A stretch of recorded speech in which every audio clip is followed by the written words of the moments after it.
Hi and welcome to Healthy Life Hacks.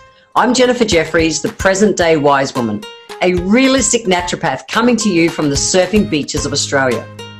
This podcast is for those of you who are wanting to really rock your life and health and live from a place of prevention.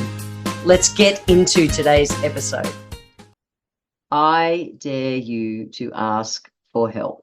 Oh yeah, I do. I don't know if you're like me. I always prided myself on the fact that I could just do anything. I'm Jen Jefferies and I can do anything. I'm self-reliant. I can do challenges on my own. I'm not going to ask. And as much as independence is my strength, it's also been at times my biggest, definitely barrier for a fulfilling life. And also, I could have achieved so much more if I just got off my ego and asked for help. Oh my God, it's huge. So I find that, with anything, the stepping outside our comfort zone and really embracing vulnerability, and especially in cases like asking for help, seeking support, absolutely brings a whole nother dimension to our lives. I found it really hard. I'm way better than I used to be, like mind-blowingly different to how I used to be. So I really want to explore that today. It's time. I dare you to ask for help. So what happens? Let's go. I get that staying in our comfort zone it's lovely. It's safe. It's predictable. I remember when COVID happened and the lockdowns, my brain just kept going, nothing's predictable anymore. And yet I lived the most chaotic life, not chaotic life. I was traveling the world 9 months a year as a professional speaker. I even had my own predictable routines within different airports around the world. So I lived a predictable life amongst what a lot of people would find chaotic. And when that all disappeared and we kept waiting to find out what was going to happen next, no one knew for weeks, months, and years, I went, the predictability, then nothing is predictable anymore. This is not cool. And I was really outside my comfort zone. So I get that for us to grow, we get to be uncomfortable and at the same time have an element of feeling safe. So if we feel safe, we will try anything, pretty much. We really will. And when we step outside that comfort zone, we open ourselves up to better opportunities and new skills, meeting different people, different perspectives. One of the things I love about traveling so much is that I get to meet different people, experience different cultures. I'm going into the guts of China this week for Chinese New Year. I've got a couple of weeks over there and I cannot wait because I will be seriously fully immersed with my business partners amongst everything they do as locals on the ground for Chinese New Year. And I can't wait. And I have my idea of what I think it'll be like, and I know it'll be nothing like it'll be everything amplified. And that's exciting. It's great. So what's some of the benefits? Look, it gives us more confidence when we do get outside our comfort zone, provided whatever that challenge is we've tackled, okay, that we acknowledge the win in the moment. So if we do that, we're building our self-trust and self-confidence versus some people will just kind of go, yeah, did it, okay, keep going. No, do it, celebrate it, build on it. That's what all helps to increase our comfort zone incrementally and keep us safe at the same time so that we're more encouraged to go and try more and more and more. And look, some things will suck when we try them. That's what it is. That, the only way I can learn to surf is to fall off my surfboard. It's a reality. And I will manage the risks that I take out in the surf to make sure that I still feel safe enough to keep taking more risks and growing. So hope that makes sense. We get more, we naturally tap into better problem solving skills. We do when we're thrown into different unfamiliar circumstances and situations. We get to tap into that part of us that loves to solve things. And that's solving it. And again, it's celebrate those little wins. Wow, should I work that out? Okay, wow, I'm messing in different languages all the time and in places where I don't have translators and I get to travel and work it all out. And I remember when I first started traveling, I had a block about the fact that I couldn't speak the languages that I was traveling in. And I just surrendered to the fact that, I see it as an absolute strength that I can always work out what I need to work out in a situation. It's a belief, and our beliefs, our thoughts create our realities. So there can only be good things that can come out of getting out of our comfort zone if we go with it versus resist it. We get to expand our opportunities. Like, life is a series of sliding doors. And I love to look at every door, whether it's relationships or business or foods, or it doesn't matter what it is. We get exposed to different things. I love to look in the door, have a look. Definitely some doors I don't walk through, but I look in every door. I look in every door. So what are some steps that we can take to really help us start moving outside our comfort zone? First one, set a goal that scares you enough, like you're scared, however, it also still excites you. You're not just fucking terrified. Embrace failure. Let yourself be bad enough at something long enough to get good at it. You know, I know that every master was once a disaster, including me. And so they're not setbacks. They're not failures. It's just like, cool, I'm a step closer to the goal that I want. And like I said, celebrate the wins. It doesn't matter how small. Celebrate them all. They're really needed. Number two is that I see asking for help as an absolute strength. And I have so much respect for people who do ask for help, because so many people won't. And I definitely didn't in my younger years. And I see it as a strength, not a weakness.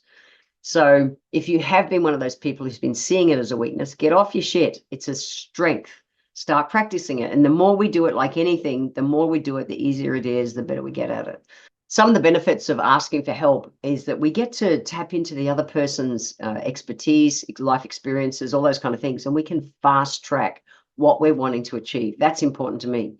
We build stronger relationships because when we ask for help from someone, truly from our heart, not from our ego head, we deepen the connection, we deepen the collaboration. You know, I think of one of my favorite books, personal development books, and that's by Dale Carnegie, about, you know, kind of how we show up in the world. And I love that people do business with people that they know, they like, and they trust. And really, it's not just business, it's everything. They want to play with you if they know, like, and trust you. Otherwise, they won't.